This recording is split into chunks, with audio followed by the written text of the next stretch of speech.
नमस्कार दोस्तों। नीति शास्त्र के उदाहरण और उद्धरण में हम यूनिट 1, 2, 3 और 4 पार्ट 1 में देख चुके हैं। आज हम देखेंगे यूनिट 5, 6 और 7।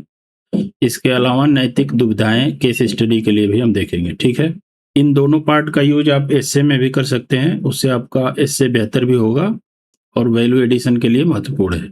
यूनिट 5 है भारत तथा विश्व के नैतिक विचारकों तथा दार्शनिकों का योगदान। इसमें सबसे पहले हैं गौतम बुद्ध, जिनका अष्टांगिक मार्ग, मध्यम मार्ग, अहिंसा और करुणा सिद्धांत है। इसका प्रशासनिक प्रयोग नीति निर्माण में संतुलन, संवेदनशीलता और अतिवादी निर्णयों से बचाव। महावीर स्वामी का सिद्धांत है अपरिग्रह, जिसका अर्थ होता है अति संग्रह न करना, और अनेकांतवाद, जिसका अर्थ है कि सत्य के बहुआयामी दृष्टिकोण, यानी अलग अलग विचारों को मान्यता देता है ये सिद्धांत। प्रशासनिक प्रयोग में भ्रष्टाचार पर नियंत्रण और बौद्धिक सहिष्णुता तथा दूसरे के विचारों का सम्मान करना। ठीक है, कौटिल्य का सिद्धांत है योगक्षेम, जिसका अर्थ होता है प्रजा के सुख में राजा का सुख। आंतरिक सुरक्षा तथा गुप्तचर प्रणाली के बारे में इनकी जो पुस्तक है अर्थशास्त्र, उसमें लिखा गया है। प्रशासनिक प्रयोग में जन केंद्रित प्रशासन, प्रजा के सुख में ही राजा का सुख, और भ्रष्टाचार पर निगरानी। संत कबीर की बात करें तो सामाजिक समरसता, बाह्य आडंबरों और जाति व्यवस्था का खंडन।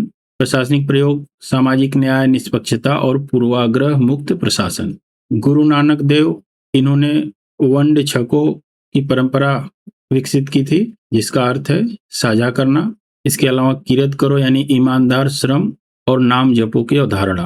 प्रशासनिक प्रयोग संसाधनों का न्याय संगत वितरण, कार्य संस्कृति में सत्यनिष्ठा। तिरुवल्लुवर की पुस्तक है तिरुकुरल, इसमें धर्म, अर्थ और काम, मोक्ष, इन सब के बारे में बात की गई है। शासक के लिए न्याय प्रियता इनका सिद्धांत था। प्रशासनिक प्रयोग कर प्रणाली में न्याय संगतता, नेतृत्व गुण और लोक कल्याण। आदि शंकराचार्य ने अद्वैत वेदांत के बारे में बात की थी, जिसमें कि सभी जीवों में एक ही ब्रह्म निहित है। ठीक है, इससे समानता, समावेशी दृष्टिकोण और सभी नागरिकों के प्रति आदर भाव सीख सकते हैं। संत ज्ञानेश्वर, या इनको तुकाराम भी कहा जाता है, इनका सिद्धांत था पसायदान, जिसका अर्थ है विश्व कल्याण की प्रार्थना, मानवता और समाज सेवा। प्रशासनिक प्रयोग सार्वजनिक सेवा के प्रति समर्पण और निस्वार्थ लोक सेवा। आधुनिक विचारक जो भारतीय हैं, उनमें सबसे पहले हैं महात्मा गांधी, जिनका साधन और साध्य की पवित्रता हम पहले भी देख चुके हैं। गांधी जी का जंतर और 7 सामाजिक पाप की अवधारणा। इसके अलावा ट्रस्टीशिप सिद्धांत। ये सब कीवर्ड्स हैं, आप अपने आंसर में यूज कर सकते हैं। ठीक है, प्रशासनिक प्रयोग समाज के अंतिम व्यक्ति का कल्याण, सत्यनिष्ठा और अहिंसक संघर्ष समाधान, ये सारी बातें। स्वामी विवेकानंद का व्यवहारिक वेदांत, दरिद्र नारायण की सेवा, चरित्र निर्माण, ये सारे सिद्धांत हैं। वंचितों के प्रति करुणा, नैतिक साहस और सेवा भाव, प्रशासनिक प्रयोग। Doctor VR. अम्बेडकर संवैधानिक नैतिकता की बात करते हैं, यानी कि संविधान में जो मूल्य उपस्थित हैं व्यवहारिक स्तर पे उनका सम्मान करना, सामाजिक न्याय, बंधुत्व, ये सारी बातें। नियम आधारित प्रशासन, वंचितों का सशक्तिकरण। रविन्द्रनाथ टैगोर सार्वभौमिक मानवतावाद, संकीर्णता से मुक्ति, अंतर्राष्ट्रीय दृष्टिकोण, विचारों की स्वतंत्रता। ठीक है, अगले हैं श्री अरविंदो, जिनका कि राष्ट्रवाद का आध्यात्मिक रूप से संबंध है। समग्र योग, अंतरात्मा की आवाज, कठिन नैतिक दुविधाओं में अंतरात्मा का मार्गदर्शन। ईश्वरचंद्र विद्यासागर, इनके बारे में आपने पढ़ाई होगा, विधवा पुनर्विवाह से जुड़े थे। महिला सशक्तिकरण, व्यवहारिक दयालुता। प्रशासनिक प्रयोग है सामाजिक सुधार, लैंगिक समानता। राजा राम मोहन राय आधुनिक शिक्षा को बढ़ावा देते थे, तर्कवाद के समर्थक थे, कुरीतियों का विरोध करते थे। प्रशासनिक प्रयोग में वैज्ञानिक दृष्टिकोण, तार्किक निर्णय और प्रगतिशील नीतियां। सर्वपल्ली राधाकृष्णन आध्यात्मिक मानववाद के जनक थे। शिक्षा के नैतिक आयाम। प्रशासनिक प्रयोग है मूल्य आधारित शासन और प्रशासनिक प्रशिक्षण में नैतिकता। अमर्त्य सेन समता दृष्टिकोण, इनके लिए कीवर्ड्स आप याद रखेंगे। नीति बनाम न्याय की अवधारणा, केवल योजनाएं बनाने यानी केवल नीति बनाने के बजाय वास्तविक न्याय यानी क्षमता विकास पर ध्यान देना, यानी जो गरीब व्यक्ति है या बेरोजगार व्यक्ति है उसकी क्षमताओं को अगर बढ़ा दें तो विकास किया जा सकता है। ठीक है। प्राचीन एवं पुनर्जागरण काल के पश्चिमी विचारक जो हैं उनमें सुकरात ने कहा कि सद्गुण ही ज्ञान है और बिना जांचे परखे जीवन जीने योग्य नहीं है। इसका प्रशासनिक प्रयोग है तर्क संगत प्रश्न पूछना, अंधभक्ति से बचना और आत्म परीक्षण। ठीक है। प्लेटो का सिद्धांत है दार्शनिक राजा की अवधारणा, यानी जो राजा है वो दार्शनिक की भांति होना चाहिए। उसमें 4 मुख्य सद्गुण होना चाहिए: विवेक, साहस, न्याय और संयम का। प्रशासनिक प्रयोग है निर्णय लेने में विवेक और संयम। अरस्तु ने गोल्डन मीन का सिद्धांत दिया था, स्वर्णिम माध्य। ये गौतम बुद्ध के मध्यम मार्ग से मेल खाता है। सद्गुण नीति शास्त्र। प्रशासनिक प्रयोग है अतिवादी कार्यवाही या विचारों से बचना, संतुलित कानून व्यवस्था प्रबंधन। थॉमस एक्विनास प्राकृतिक कानून और विवेक का मेल। प्रशासनिक प्रयोग है ऐसे कानूनों का निर्माण जो मानवीय मूल्यों और प्राकृतिक न्याय के अनुकूल हो। ठीक है। निकोलस मैकियावेली यथार्थवाद को मानते थे। राजनीति और नैतिकता का पृथक्करण। प्रशासनिक प्रयोग है राज्य की सुरक्षा और व्यवहारिक निर्णय। थॉमस हॉब्स सामाजिक अनुबंध, अराजकता रोकने हेतु राज्य की आवश्यकता। प्रशासनिक प्रयोग कानून का शासन, सामाजिक व्यवस्था और संप्रभुता का सम्मान। ठीक है। आधुनिक पश्चिमी विचारक जो हैं उनमें इमैनुअल कांट का कर्तव्य के लिए कर्तव्य, निरपेक्ष आदेश मनुष्य स्वयं में साध्य है। इसका प्रशासनिक प्रयोग है रिश्वतखोरी का पूर्ण विरोध करना, मानवीय गरिमा का सम्मान करना। ठीक है। जेरेमी बेंथम ने उपयोगितावाद का सिद्धांत दिया था जिसका अर्थ होता है अधिकतम लोगों का अधिकतम सुख, और ये मात्रात्मक सुख के बारे में बात करते हैं। ठीक है। प्रशासनिक प्रयोग बजटीय आवंटन इस आधार पर होना चाहिए कि अधिकतम लोगों का अधिकतम सुख सदैव। बुनियादी ढांचे का निर्माण, इसमें कुछ लोगों को विस्थापित होना पड़ता है लेकिन ज़्यादातर लोगों को फायदा मिलता है। बहुसंख्यक जनहित की बात यहाँ से कर सकते हैं। जॉन स्टुअर्ट मिल की बात करें तो गुणात्मक उपयोगितावाद का सिद्धांत इन्होंने दिया था। व्यक्तिगत स्वतंत्रता के समर्थक थे। प्रशासनिक प्रयोग है अभिव्यक्ति की स्वतंत्रता की रक्षा करना, अल्पसंख्यकों के अधिकारों का भी संरक्षण। जॉन राल्स ने अज्ञानता का पर्दा सिद्धांत दिया था, व्हील ऑफ इग्नोरेंस, यानी जो नीति निर्माण करता है उन्हें भी अपनी स्थिति का पता ना हो कि वो उस नीति में कहाँ फिट बैठेंगे, इसलिए जब वो नीति निर्माण करेंगे तो अपनी सुविधा के को भी ध्यान में रखते हुए निष्पक्ष रूप से नीतियों का निर्माण करेंगे। ठीक है। प्रशासनिक प्रयोग है निष्पक्ष आरक्षण नीति, लक्षित जन कल्याण योजनाएं, ये सारी बातें। जॉन लॉक प्राकृतिक अधिकार की बात करते हैं जिसमें कि जीवन, स्वतंत्रता और संपत्ति का अधिकार शामिल है।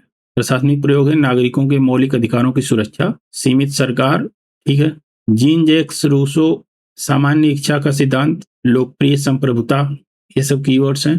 प्रशासनिक प्रयोग है सहभागी लोकतंत्र, जन सुनवाई। ठीक है। वैश्विक समकालीन एवं पर्यावरण से संबंधित जो विचारक हैं उनको देख लेते हैं। मार्टिन लूथर किंग जूनियर, इन्होंने कहा कि कहीं भी अन्याय हर जगह के न्याय के लिए खतरा है। संस्थागत भेदभाव के खिलाफ खड़े होना, अहिंसक सुधार। नेल्सन मंडेला, सुलह व क्षमा, ये पहले भी हम देख चुके हैं पार्ट 1 में। रंगभेद का अंत, सत्य एवं सुलह आयोग की स्थापना इन्होंने की थी। प्रशासनिक प्रयोग है समावेशी नेतृत्व और क्षमाशीलता, संघर्ष के बाद शांति स्थापना। मैक्स वेबर नौकरशाही का सिद्धांत, विधिक तार्किक सत्ता। प्रशासनिक प्रयोग नियमों की निष्पक्षता, तटस्थता। कार्ल मार्क्स ने वर्ग संघर्ष का सिद्धांत दिया था, संसाधनों का असमान वितरण ही शोषण की जड़ है। प्रशासनिक प्रयोग है आर्थिक विषमता को दूर करना, श्रमिक कल्याण कानून। अर्नेनेस ने डीप इकोलॉजी सिद्धांत दिया है, इनका पर्यावरण केंद्रित नीतिशास्त्र से संबंध है। प्रशासनिक प्रयोग सतत विकास परियोजनाओं में पर्यावरण प्रभाव का आकलन। ठीक है। अगली यूनिट है हमारी लोक प्रशासन में सिविल सेवा मूल्य तथा नीति शास्त्र। इसमें जो पहला टॉपिक है लोक प्रशासन में सिविल सेवा मूल्य तथा नीति शास्त्र, इससे संबंधित एग्जाम्पल्स हम देखते हैं। इसरो का स्पेडेक्स मिशन 2025, इसकी विशेषता ये थी कि ये सीमित संसाधनों में ही अंतरिक्ष में तकनीक में जो महत्वपूर्ण उपलब्धि होती है वो हासिल किया था। सार्वजनिक संस्थाओं की कार्यकुशलता और पेशेवर नैतिकता का उदाहरण है। इससे मूल्य जो हमें दिखाई देते हैं वो दक्षता का मूल्य, उत्कृष्ट लोक सेवा, उत्तरदायित्व, ये सारी चीजें हैं। वायनाड भूस्खलन में प्रशासनिक प्रतिक्रिया, इसमें एनडीआरएफ जिला प्रशासन और स्वास्थ्य कर्मी ये सब मिलके राहत एवं बचाव कार्य किए थे। इससे मूल्य, करुणा, त्वरित निर्णय, समर्पण, लोक सेवा। एम्स के डॉक्टरों द्वारा अंगदान जागरूकता अभियान चलाया जाता है। स्वास्थ्य सेवा को केवल पेशा नहीं बल्कि सामाजिक दायित्व के रूप में प्रस्तुत किया। सेवा भाव, मानवता, समर्पण। ऑपरेशन ब्रह्मा भारत ने लॉन्च किया था म्यांमार भूकंप राहत के रूप में 2025 में। इसमें भारत ने बिना किसी भेदभाव के मानवीय सहायता पहुंचाई। लोक सेवा, वैश्विक नैतिकता, मानवता। जन औषधि केंद्रों का विस्तार किया गया भारत सरकार की तरफ से। गरीबों को सस्ती दवाइयां उपलब्ध कराकर लोक हित को प्राथमिकता दी जाती है इसके माध्यम से। समावेशिता, जन कल्याण, लोक केंद्रित प्रशासन। डिजी लॉकर एवं फेसलेस सेवाएं, इससे मानवीय विवेकाधिकार कम होते हैं और भ्रष्टाचार की संभावना होती है। पारदर्शिता, जवाबदेही, नैतिक प्रशासन। महाकुंभ 2025 में डिजिटल भीड़ प्रबंधन किया गया था, यानी प्रौद्योगिकी के माध्यम से नागरिक सुरक्षा सुनिश्चित करना। मूल्य है उत्तरदायित्व, दक्षता, दक्ष लोक सेवा प्रशासन। ठीक है। डीआरडीओ द्वारा स्वदेशी रक्षा तकनीक का विकास। स्वदेशी तकनीक के माध्यम से आत्मनिर्भरता और सार्वजनिक उत्तरदायित्व को बढ़ावा दिया जाना। राष्ट्रहित, पेशेवर उत्कृष्टता। ठीक है। दूसरा टॉपिक है इसमें स्थिति तथा समस्याएं। इसका एग्जाम्पल चंडीगढ़ मेयर चुनाव विवाद जो हुआ था 2024 में। इसमें रिटर्निंग ऑफिसर द्वारा मतपत्रों के साथ छेड़छाड़ की गई थी। सुप्रीम कोर्ट ने कहा कि ये लोकतंत्र की हत्या है और ये एग्जाम्पल है लोक सेवा में गैर पक्षपात और निष्पक्षता का गंभीर संकट दर्शाता है। ठीक है। पूजा खेड़कर विवाद 2024, फर्जी ओबीसी सर्टिफिकेट और विकलांगता प्रमाण पत्र जमा करना और सेवा के दौरान वीआईपी अधिकारों का दुरुपयोग का मामला था। ठीक है। सिविल सेवा में सत्यनिष्ठा की कमी और अभिजात वर्ग की मानसिकता की गंभीर समस्या को उजागर करता है। विसल ब्लोअर सत्येंद्र दुबे की हत्या, एग्जाम्पल आप जानते ही होंगे इनके बारे में। एनएचएआई के स्वर्णिम चतुर्भुज परियोजना में भ्रष्टाचार उजागर करने के बाद इनकी हत्या कर दी गई थी। लोक प्रशासन में भ्रष्टाचार के खिलाफ आवाज उठाने वालों के लिए संस्थागत सुरक्षा की भारी कमी को दर्शाता है। नौकरशाही में लाल फीताशाही।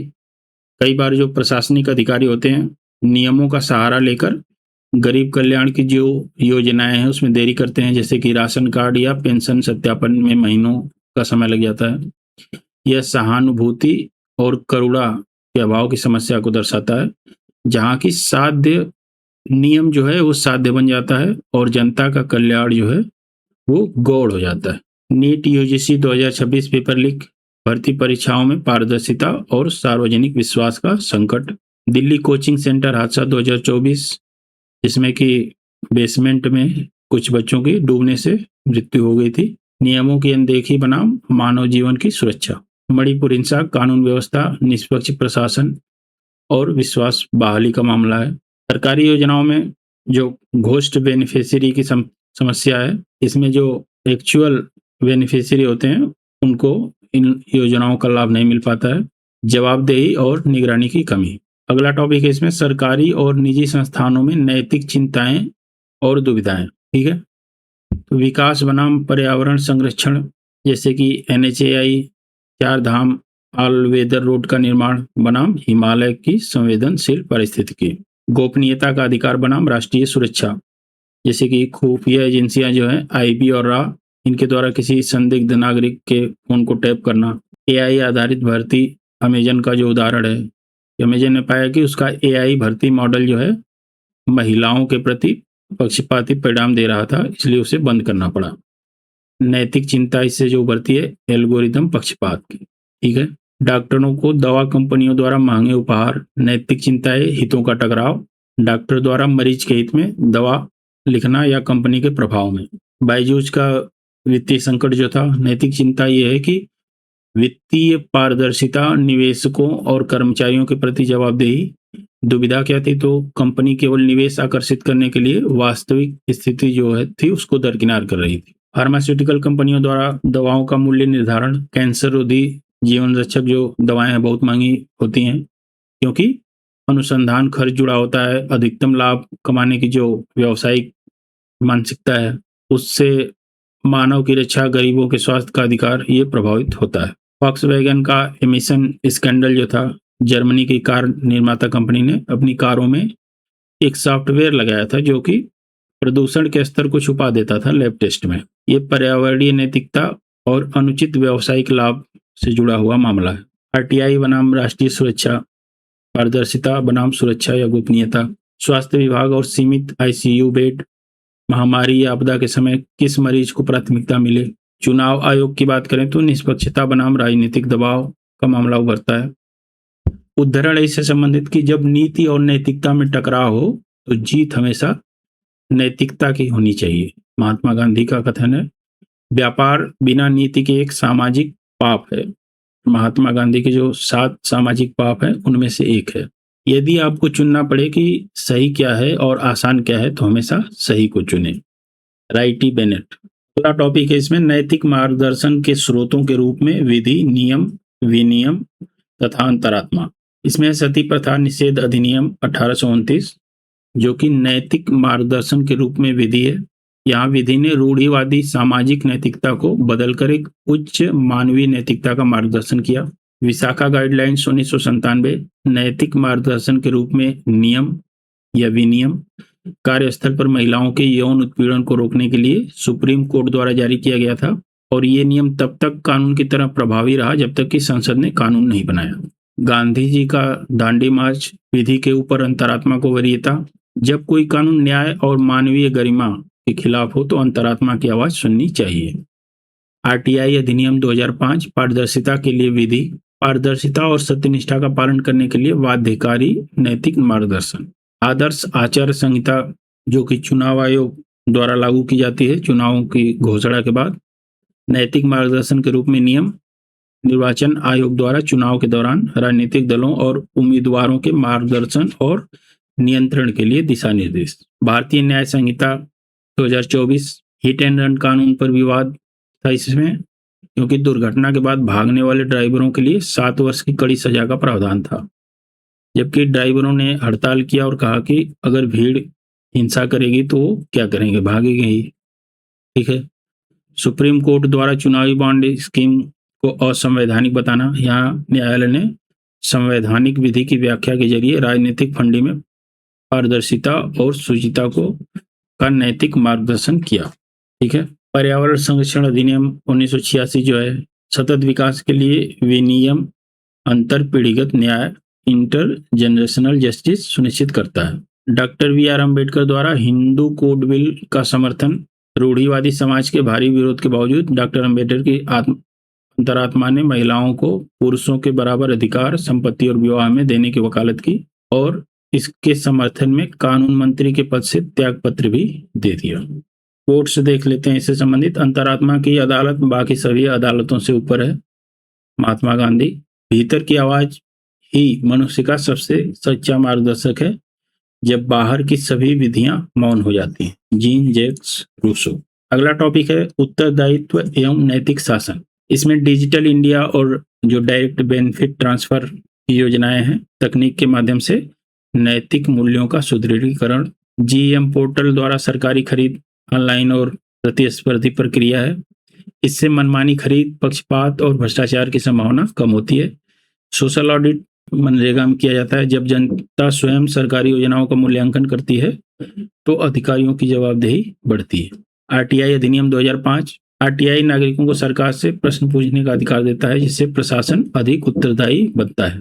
CP ग्राम्स ऑनलाइन शिकायत निवारण तंत्र जो है, नागरिक अपनी शिकायत ऑनलाइन दर्ज कर उसकी प्रगति देख सकते हैं। नैतिक पक्ष से इसका अधिकारी को शिकायत का समयबद्ध समाधान देना पड़ता है। मिशन कर्मयोगी सरकारी कर्मचारियों को नैतिकता, नेतृत्व और नागरिक केंद्रित प्रशासन का प्रशिक्षण दिया जा रहा है। इसके माध्यम से केवल नियमों का पालन ही नहीं बल्कि सेवा भाव, नैतिक आचरण पर भी बल दिया जा रहा है। अगला टॉपिक है शासन व्यवस्था में नीतिपरक तथा नैतिक मूल्यों का सुदृढ़ीकरण। इसमें आकांक्षी जिला कार्यक्रम नीति आयोग का पिछड़े जिलों में स्वास्थ्य, शिक्षा और पोषण जैसे क्षेत्रों में विशेष सुधार। एक भारत श्रेष्ठ भारत विभिन्न राज्यों के बीच सांस्कृतिक आदान प्रदान और भाषाई सांस्कृतिक समझ को बढ़ावा देता है। सहिष्णुता, बंधुत्व, राष्ट्रीय एकता को बढ़ावा। बेटी बचाओ बेटी पढ़ाओ समाज में लैंगिक समानता, महिलाओं के सम्मान की भावना को मजबूत करता है। ठीक है। भूटान का ग्रास नेशनल हैप्पीनेस इंडेक्स जारी किया जाता है भूटान में। इसमें नैतिक शासन का दर्शन भूटान केवल जीडीपी को नहीं बल्कि पर्यावरण संरक्षण, सांस्कृतिक संरक्षण और सुशासन को भी अपनी प्रगति का पैमाना मानता है। ठीक है। द्वितीय प्रशासनिक सुधार आयोग की चौथी रिपोर्ट थी जिसका शीर्षक था शासन में नीति शास्त्र। इसमें कहा गया कि सिविल सेवकों के लिए आचार संहिता, विसल ब्लोअर संरक्षण और नागरिक चार्टर को प्रभावी बनाना चाहिए। लोकपाल और लोकायुक्त अधिनियम 2013 संस्थागत सुदृढ़ीकरण या भ्रष्टाचार के खिलाफ जीरो टॉलरेंस की नीति को संस्थागत रूप देकर नैतिक शासन को बढ़ावा देता है।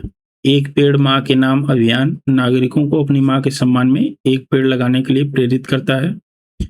ये पर्यावरण संरक्षण को भावनात्मक और सामाजिक दायित्व से जोड़ता है।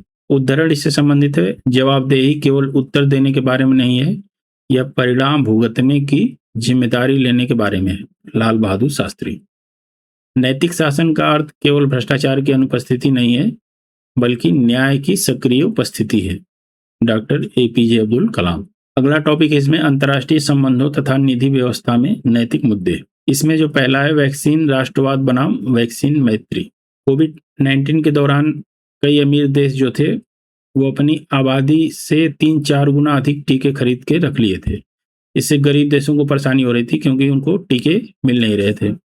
ऐसे में भारत ने वसुधैव कुटुंबकम की भावना के तहत वैक्सीन मैत्री कार्यक्रम चलाकर कई गरीब देशों में कोविड की वैक्सीन मुफ्त में भिजवाई। ठीक है। जलवायु न्याय और ऐतिहासिक जिम्मेदारी। इसमें जो औद्योगिक क्रांति के दौरान जिन देशों ने फायदा उठा लिया था और अमीर हो गए थे, जैसे कि पश्चिमी देश हैं, यूएसए, यूके, ये सब, तो इन लोगों ने बहुत सारा कार्बन उत्सर्जन किया था उस समय।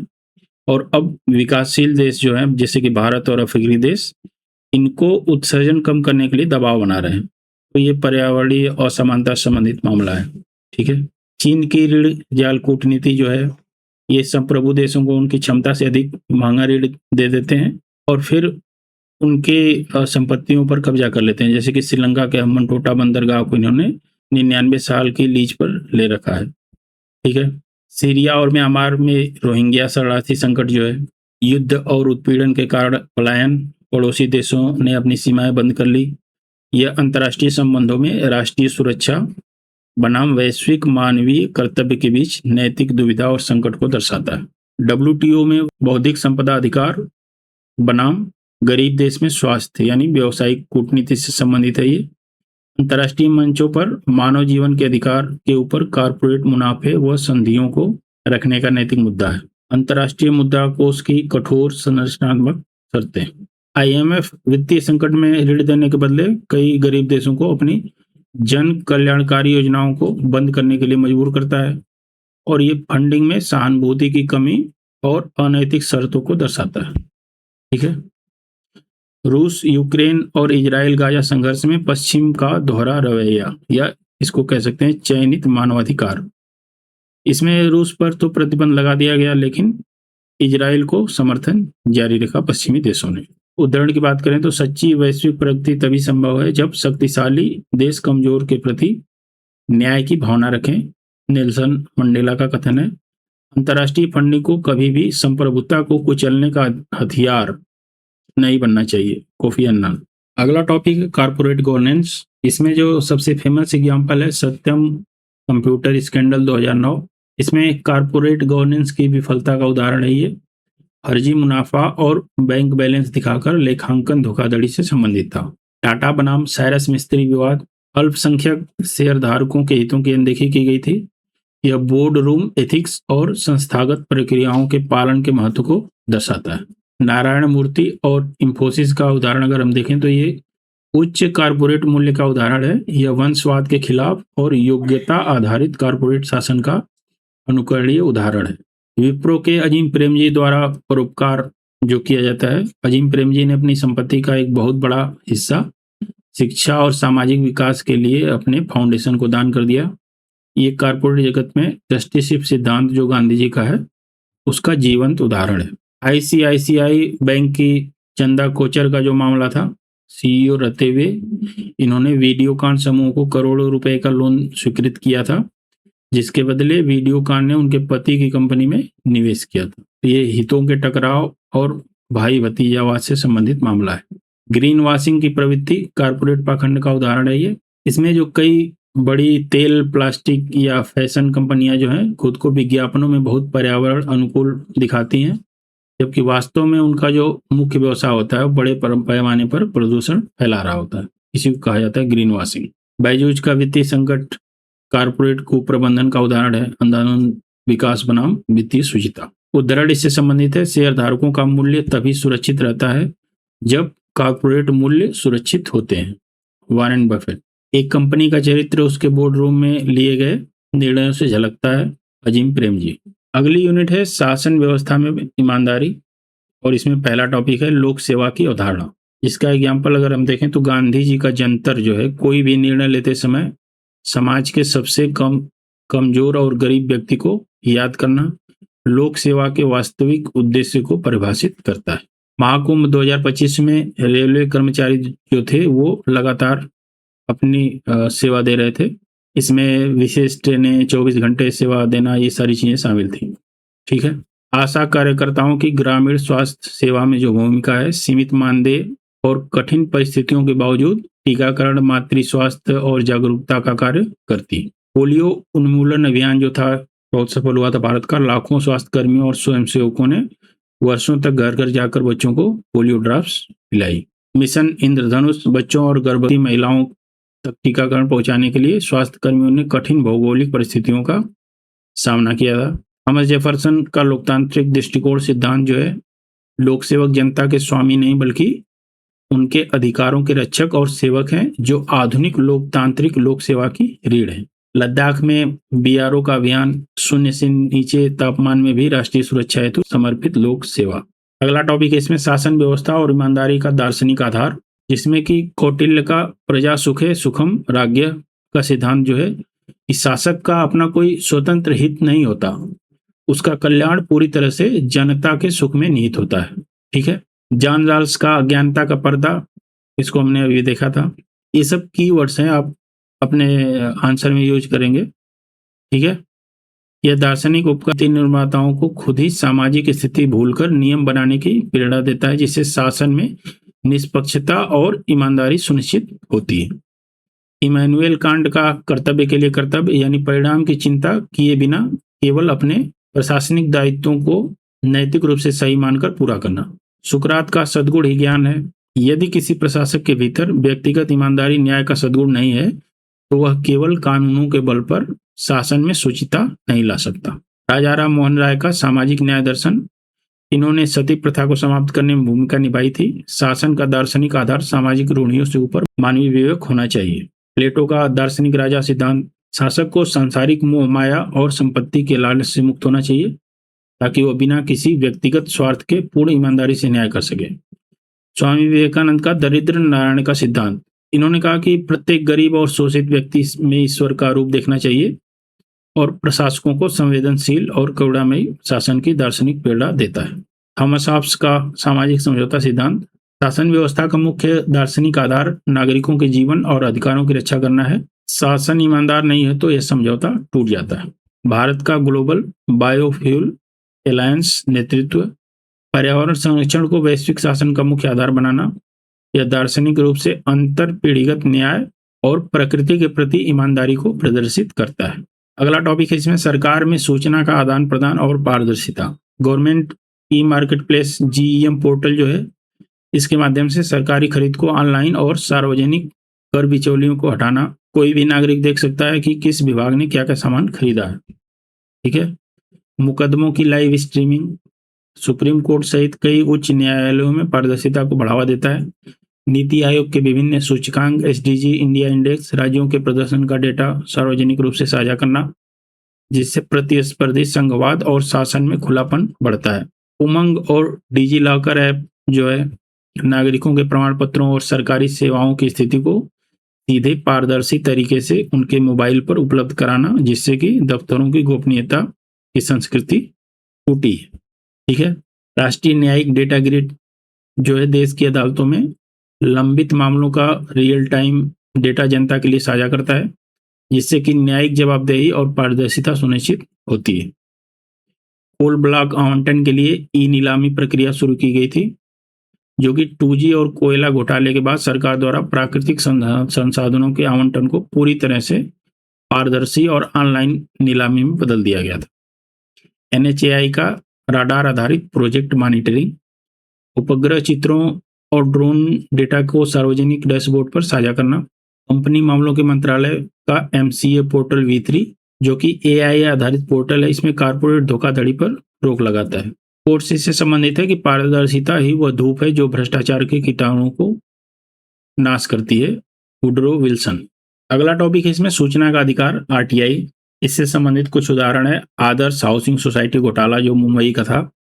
RTI कार्यकर्ताओं द्वारा निकाली गई जानकारी के आधार पर राजनेताओं और अधिकारियों का भ्रष्टाचार उजागर हुआ था। इसमें मनरेगा में भ्रष्टाचार उजागर ग्रामीणों द्वारा RTI के उपयोग से। सार्वजनिक प्राधिकरणों द्वारा स्वतः घोषणा, RTI अधिनियम की धारा 4(2) के तहत विभिन्न मंत्रालयों द्वारा अपनी वेबसाइट पर सभी संगठनात्मक वित्तीय विवरण पहले से अपलोड रखना। ठीक है।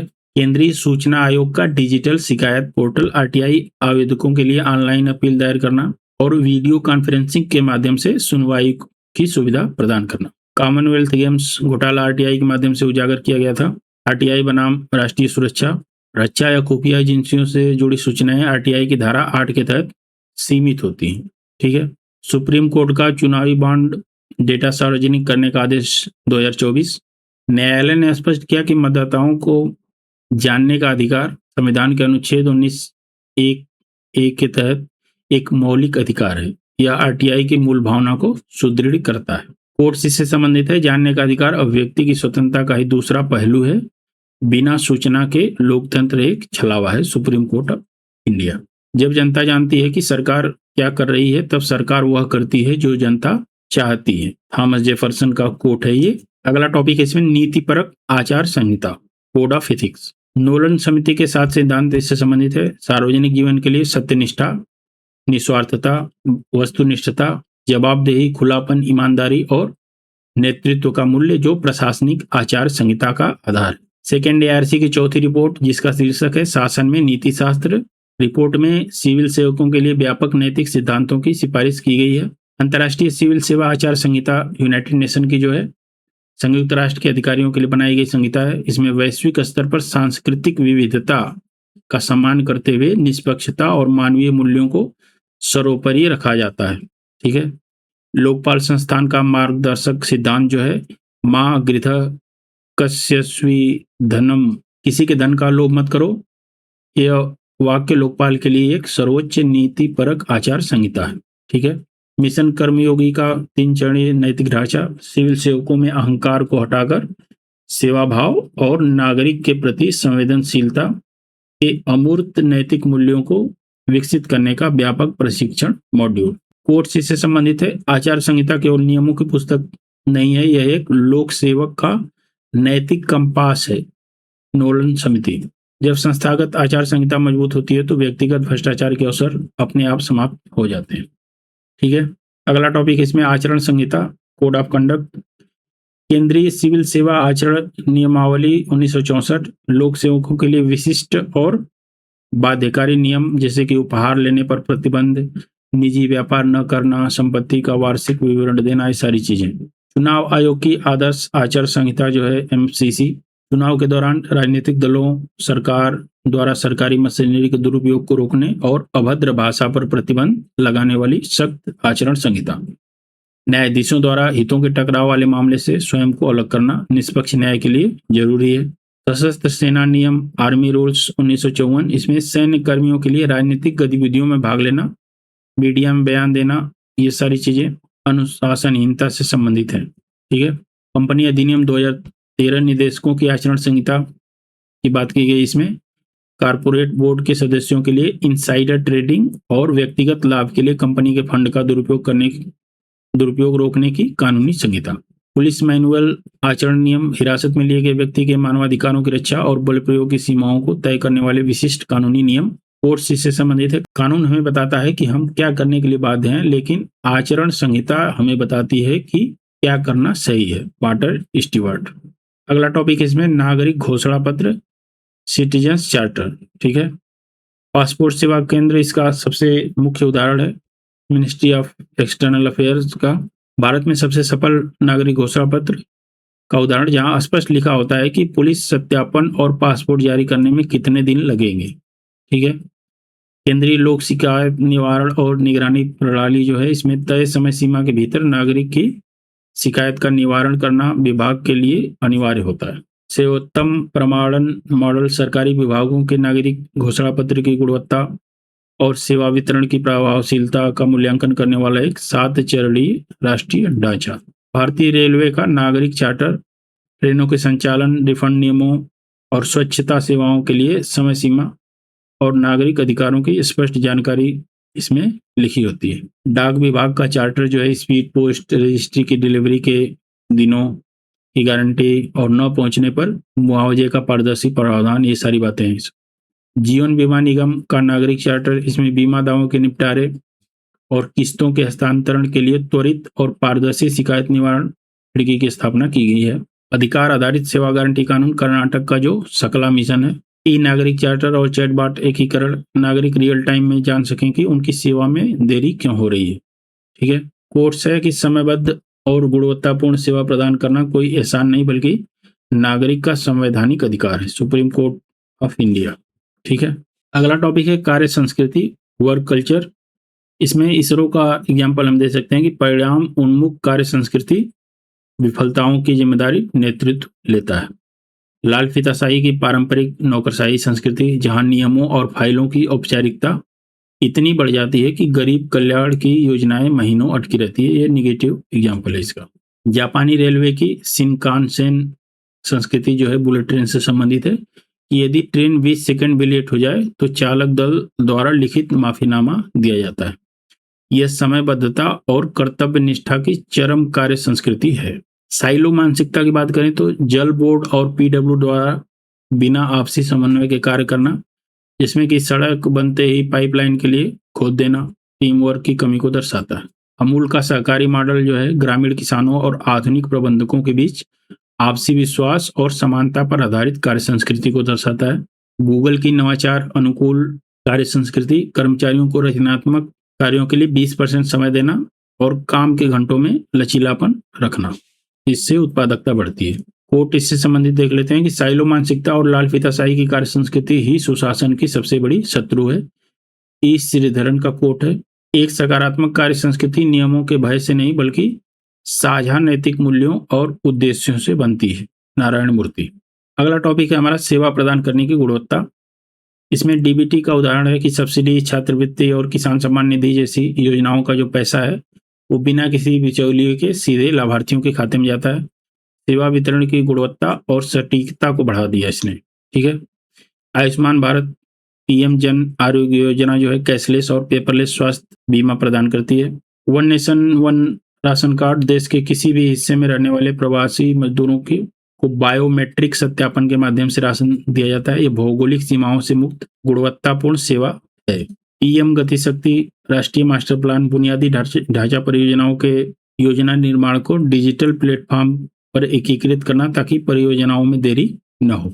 CPGRAMS 7.0 में AI का उपयोग, जिससे शिकायत निवारण का औसत समय घटकर 15 दिन रह गया है। भारतीय डाक भुगतान बैंक IPPB द्वारा घर घर बैंकिंग की जो सेवा शुरू की गई है, इसमें डाकिया द्वारा सुदूर ग्रामीण क्षेत्रों में वृद्धों और विकलांगों को उनके घर पर ही अंगूठे का निशान लेकर पेंशन और नगद राशि प्रदान की जाती है।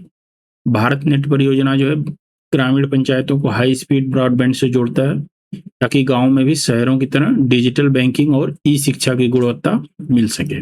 गरीबों के लिए गुणवत्तापूर्ण सेवा कोई विकल्प नहीं बल्कि सामाजिक न्याय की पहली शर्त है। अमर्त्य सेन। लोक निधि का उपयोग और भ्रष्टाचार की चुनौतियां। इसमें CAG की जो ऑडिट रिपोर्ट है उसका एग्जाम्पल हम दे सकते हैं कि CAG ने घोटालों को उजागर कर लोक निधि की महत्ता स्थापित की है। इसके अलावा public financial management system PFMS सरकार द्वारा जारी फंड की अंतिम लाभार्थी तक रियल टाइम ट्रैकिंग होती है, जिससे कि फंड के डाइवर्जन और बैंकों में बेकार पड़े रहने की चुनौती समाप्त हुई। भ्रष्टाचार निवारण अधिनियम 1988 जो है उसमें रिश्वत लेने वाले के साथ साथ रिश्वत देने वाले को भी सीधे दंडात्मक दायरे में लाया गया है। संस्थागत भ्रष्टाचार की रीढ़ पर प्रहार करता है। ठीक है। आउटकम आधारित बजटिंग जो है उसकी शुरुआत सरकार द्वारा की गई, जो कि सरकार केवल यह न देखना कि कितना पैसा खर्च हुआ है, बल्कि यह कि उससे वास्तविक परिणाम क्या मिल रहा है। ठीक है, यानी आउटकम क्या मिल रहा है। सार्वजनिक परीक्षा अनुचित साधनों की रोकथाम अधिनियम 2024, इसमें पेपर लीक और संगठित भ्रष्टाचार की चुनौती से निपटने के लिए कानून लाया गया था। ये इसमें 1 करोड़ तक का जुर्माना और 10 वर्ष तक की कैद की सजा है। ठीक है। बेनामी संपत्ति लेन देन निषेध अधिनियम, भ्रष्ट लोक सेवकों द्वारा अवैध रूप से अर्जित धन से दूसरों के नाम पर खरीदी गई संपत्तियों को जब्त करने की चुनौती का कानूनी समाधान। लोक निधि के दुरुपयोग को रोकना केवल एक वित्तीय दायित्व नहीं, बल्कि एक सर्वोच्च नैतिक जिम्मेदारी है। ठीक है, सीएजी। अब हम देखते हैं कि केस स्टडी में जो नैतिक दुविधाएं होती हैं उसको कैसे पहचाना जाता है, और कुछ हम इसकी एक लिस्ट भी दे रहे हैं इसमें, ताकि आपको कोई समस्या ना हो। ठीक है। सबसे पहला है व्यक्तिगत निष्ठा बनाम व्यावसायिक कर्तव्य। इसमें आपका कोई मित्र, रिश्तेदार या वरिष्ठ अधिकारी अगर भ्रष्टाचार में शामिल है, तब ये उत्पन्न होती है कि उसे बचाएं, यानी कि व्यक्तिगत संबंध को अपने सुरक्षित करें, या उसके खिलाफ कार्यवाही करें, यानी कर्तव्य निभाएं। ठीक है। पारिवारिक दायित्व बनाम सार्वजनिक कर्तव्य। आपातकालीन स्थिति, जैसे कि दंगा के दौरान घर पर कोई अगर गंभीर रूप से बीमार है परिजन, तो उसकी देखभाल करें या अपनी ड्यूटी पर जाएं। व्यक्तिगत नैतिक मूल्य बनाम संगठनात्मक आदेश। संगठन का कोई भी ऐसा आदेश जो कानून सही हो सकता है, लेकिन आपकी व्यक्तिगत अंतरात्मा के विरुद्ध हो। अन्य जो इसके लिस्ट है आप देख सकते हैं। नियमों का पालन बनाम समानुभूति, विकास बनाम पर्यावरण संरक्षण, ये आप देख लेना। ठीक है। तो ये हमारा पार्ट 2 भी यहीं समाप्त होता है। इसका PDF हमारे टेलीग्राम चैनल पे आपको मिल जाएगा, जिसका लिंक डिस्क्रिप्शन में और कमेंट बॉक्स में भी मैंने दे दिया। ठीक है, धन्यवाद।